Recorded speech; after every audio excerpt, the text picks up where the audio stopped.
Your avoidant ex seems completely fine without you. They're posting on social media, going out with friends, maybe even dating someone new.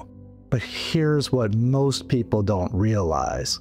The type of avoidant they are changes everything about how they process regret and losing you.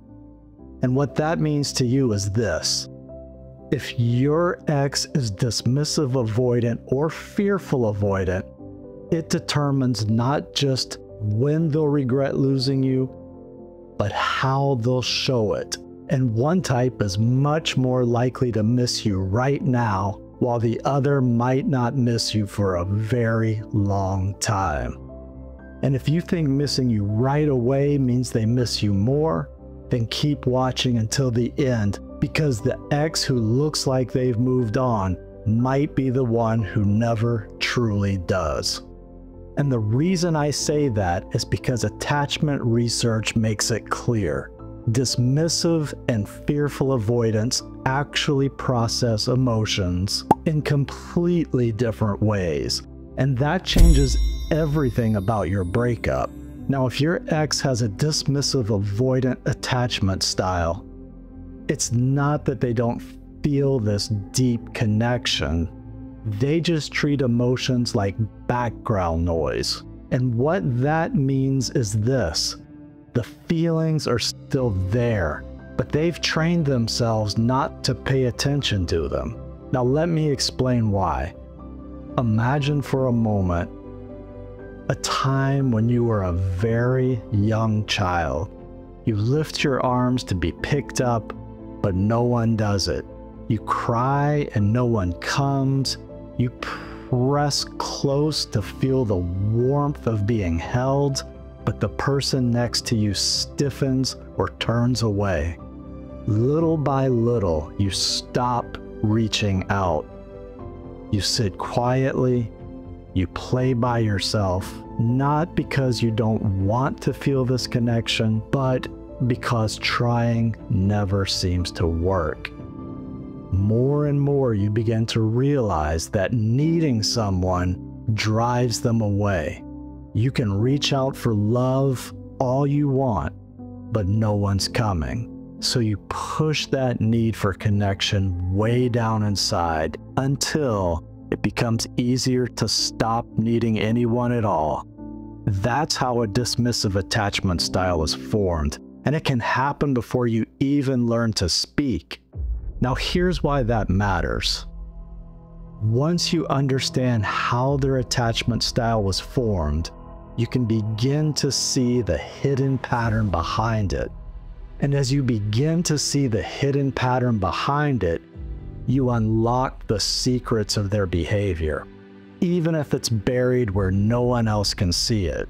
Now, let's break down that pattern, the timeline, and what's really going on inside their head.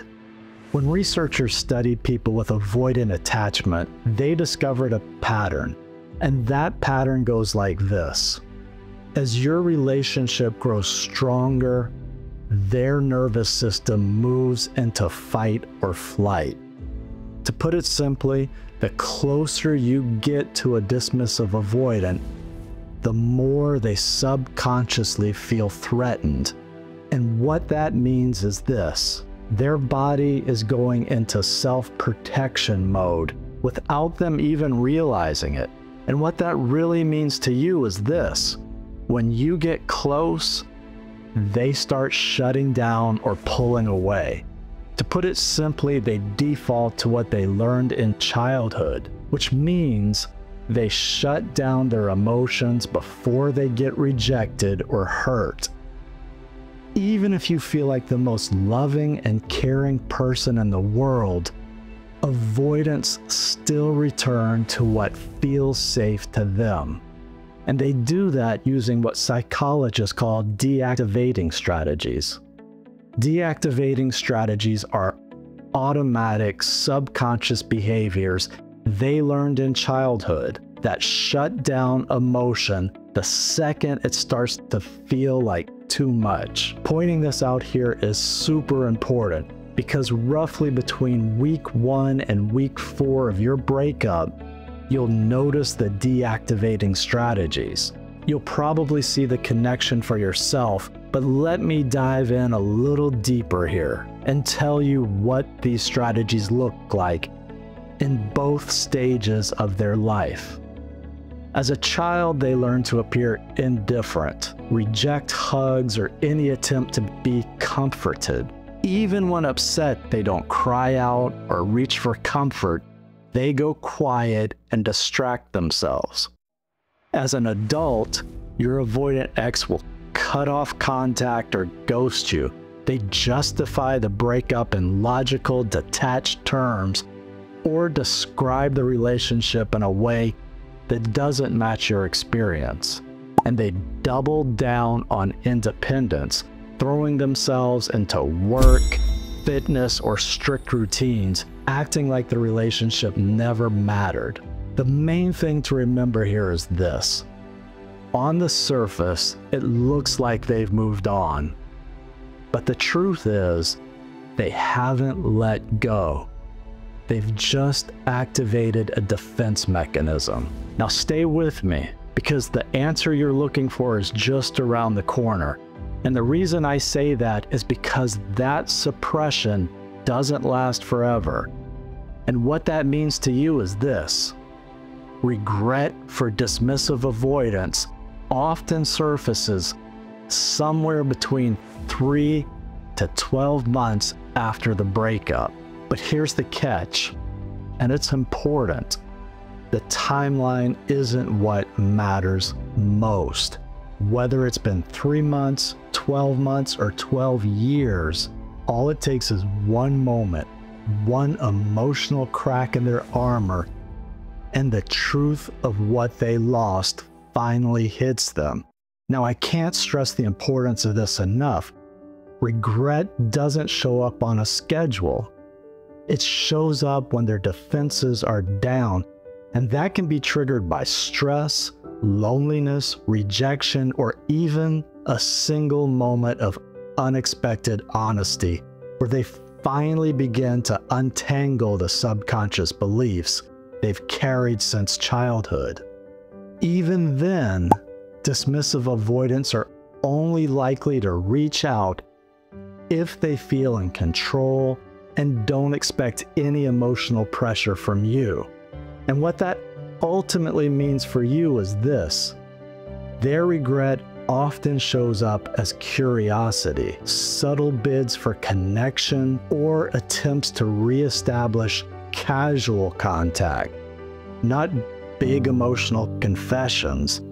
Now, if your ex has a fearful avoidant attachment style, the story of the young child changes. Instead of having your emotions completely ignored, you got mixed signals. Sometimes you were given comfort, sometimes you were rejected. One moment you were held, the next you were ignored or even hurt. And so you learn that love is chaotic, unpredictable, and unsafe. And what that really means to you is this. If your ex has a fearful avoidant attachment style, then they want love, but they don't trust it. So here's the big picture. Dismissive avoidants push people away to stay in control. They act like they don't need anyone and often suppress their emotions. For them, it's more about protecting their independence. Fearful avoidants do want connection, but are terrified of getting hurt, which means they'll pull you in, then push you away. It's hot and cold because they're torn between craving closeness and fearing rejection. So the general rule you need to remember is this. Fearful means I want you, but I'm scared you'll hurt me. Dismissive means I'm fine alone and I don't need anyone. Stay with me, because now that you've learned how those two attachment styles are formed and you know the difference between them, your fearful avoidance behavior will really start to make much more sense. So let's uncover the truth and break down the timeline for your fearful avoidant ex. Research shows that fearful avoidants don't suppress their emotions like dismissive types. They flip between extremes. Unlike dismissive avoidants, fearful avoidants don't know how to feel safe alone. But they also don't know how to feel safe depending on someone else. And what that really means to you is this: their regret often hits fast, but changes constantly.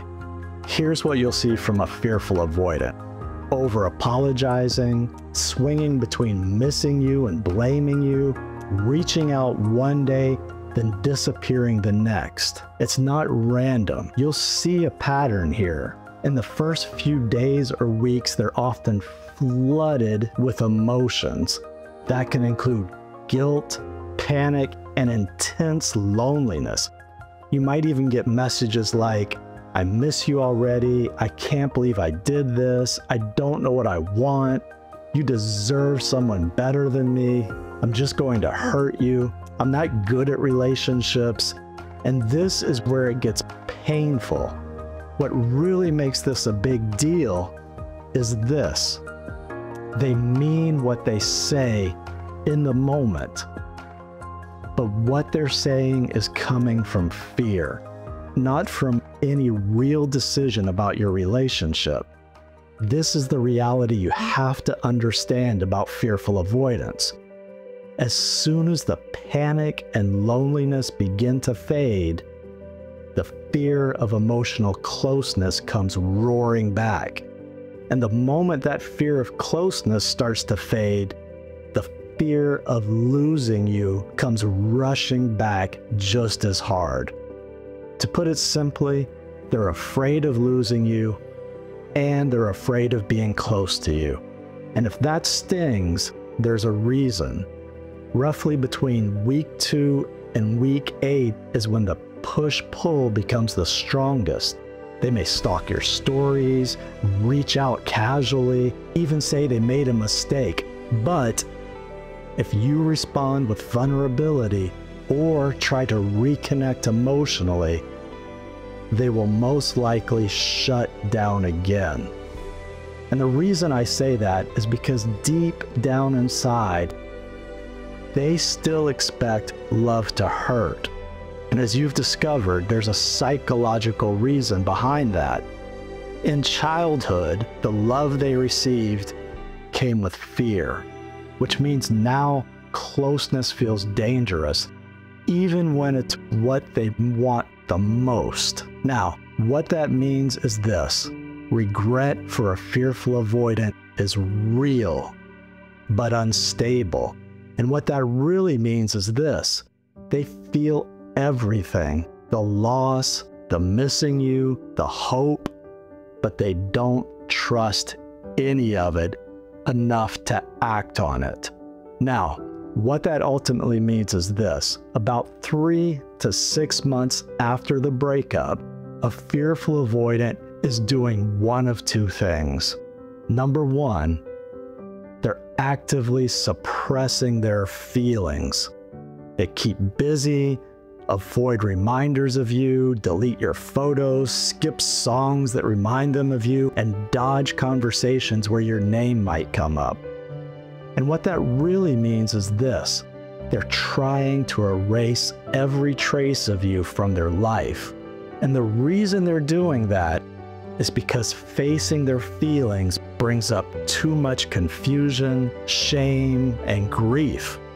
The second thing they might be doing is this: they start reaching out just enough to feel close without actually getting close. They send a late night text that might say, "Hey, just checking in, I wanted to see how you were doing," or "Do you hate me?" Maybe they bring up a memory or an inside joke, something that seems warm but really leads nowhere. That's because they feel unwanted when you're silent, but suffocated when you get too close. So they reach out just enough to feel reassured without the pressure of real intimacy. Now here's where the truth gets uncomfortable. Just because a fearful avoidant reaches out, it doesn't mean they're ready to come back. But it does mean the emotional weight of the breakup hit them, and it hit them hard. But even when they feel regret, their fear might win again and again. And what that means to you is this: you're going to feel like you're being emotionally yanked around. One moment they're warm, the next moment they're cold. They text you, then they vanish. They open up for a second, then completely shut down. And that's not your fault. That's their unresolved subconscious beliefs playing out again and again.